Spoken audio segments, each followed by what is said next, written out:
Hi, welcome back. We're the Book Mavens. I'm Rachel. This is Amanda, and we are covering our January's pick of Hunt the Stars. And let's weigh in. So this is the first book in a trilogy. So these are science fiction. I would say they're more of a romance with science fiction elements. So if you are fans of the show Firefly, that was unfortunately canceled way too soon. If you enjoyed that kind of like the snark and the closest with the crew, the space cowboy, this is a series for you. So if you really enjoyed that, you'll get a lot out of these books. Yeah. Sure. So the first, and we say trilogy so far, I think she has more books planned. The first two are out, and the third one is due to come out this summer. I loved this book. I think I've already reread it two at least once, maybe twice at this point.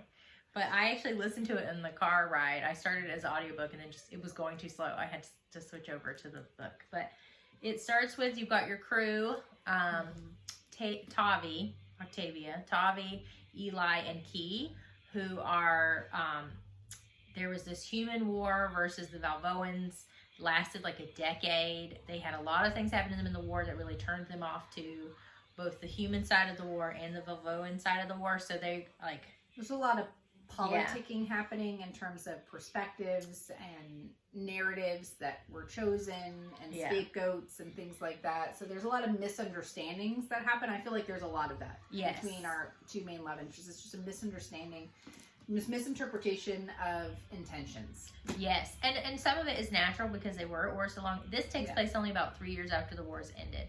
So as you can imagine, there's still a lot of distrust and a lot of stereotypes about each side that play out. And so she and her crew get hired by the former General Torrin Fletcher to find something that was stolen from him that he's trying to be very discreet about. And that's how they get hired. So it's kind of that they are finders of lost things, as they like to say. So basically they work for bounties. Yeah. I'm telling you, it's a Nathan Fillion, Han Solo vibe. I love it. And I love her crew. And she has this they describe it as like a cat crossed with like an Arctic fox. Yeah. This like very rare species that she rescued and brought back to health. Like it was injured in a battle. And it's like endangered. It's like it's super protected. It bonded with her. But it is like obsessed with her, and like she tried so desperately to release it back in the wild, but it wouldn't let her go. Like she actually registered it with.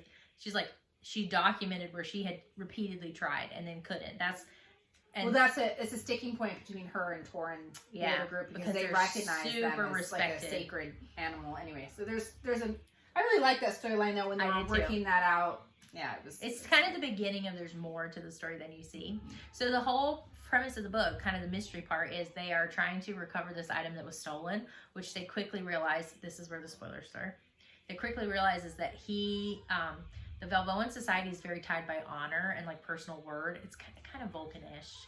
It is. If you very literal. Very literal. Right. So he actually told her he was looking for a family ring. And it allowed access to all his bank accounts, which is true. What he didn't tell her was that the ring was on his nephew who was kidnapped.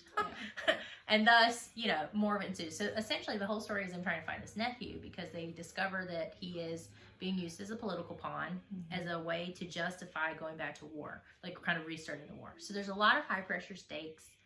A lot of politics there, I feel like, towards the end. Yeah, a lot of politics. And then it's just a good action detective, right? Because they're going around and they're investigating. And I really enjoyed it. I liked the sci-fi, but I liked and I think it's because it was romance forward. It was not a hard sci-fi to process. Like riding in the car and listening to it on the road trip was great because it was not hard to picture because most of it takes place on their ship. And then at, one house on this planet, like it doesn't, so it wasn't hard to track and it wasn't a heavy lift. And I really loved the slow burn. I love the he falls first, but faster, or harder. Yeah. I liked a lot of the tropes. I liked a lot of it. So no, it was very cute. Amanda's very excited about this. I got lots of text messages as she was really enjoying it. Yeah.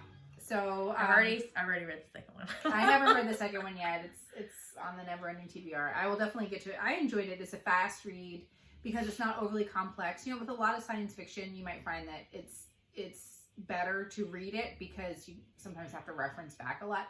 you don't have to do that. This isn't like a hardcore book, but it's very fun. What I liked about at least this first one is that you know that there's going to be a continuing story because they set up with like more development and relationship building, especially between their two crews.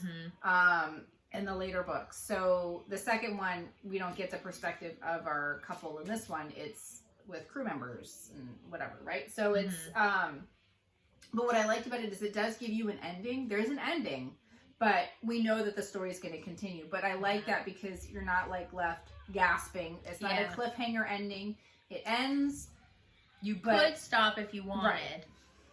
And be totally satisfied with the string, you know, the way things were summed up, which I really appreciated. Yeah. I would say my only criticism of it is that because there's a real forced proximity, right, trope, because it's a ship. And the two crews are really forced together. So there is that forced proximity. And it did, I just wanted there to be more of the slow burn. The slow burn does progress relatively quickly for a slow burn because it's not a very long book, which on the one hand I liked because the pace was nice. But there are moments where I was like, you know, is it the most realistic book in terms of like how quickly they work through things?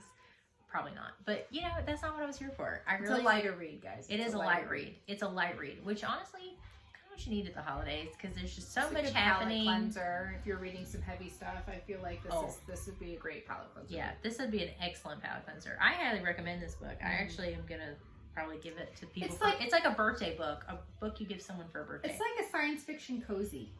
Yeah, that's a good way. A little bit. Yeah. If you're like a romance, and especially if you're like a romance reader, or even a heavy fantasy reader, it's a nice bridge. You can do, because, you know, you do have the alien culture with the Volvoians, but you got the human side and the comparisons between the two. And they're very humanoid. Oh, yeah. Right? Like, they're not... There's nothing like Ice Planet Barbarians, guys. It's not like that kind of alien stuff going on. They have, like, you know, they have telepathic abilities and, like, that kind of stuff. It's kind of like a... But they look human. Right. It's a different evolution of the human capability is really all. So, like, the cultural crossovers, like, confrontations are there, but the crossover between the two is pretty evident. So it makes it an easy read. I highly recommend it. Yeah, we liked it. Want to read more? We both enjoyed it. She is very enthusiastic about this series. I just haven't picked up the second one yet, but I really enjoyed this. I definitely think that this is a good one. It's worth reading for sure.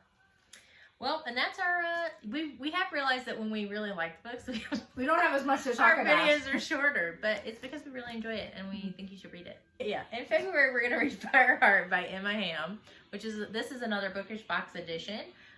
So again, if you don't have Bookish Box, you can get this. I actually think it's currently on Kindle Unlimited, pretty sure. So you can pick it up relatively easy. But this one we'll be reading the last Tuesday of February. We will talk about that book, and we will see you then.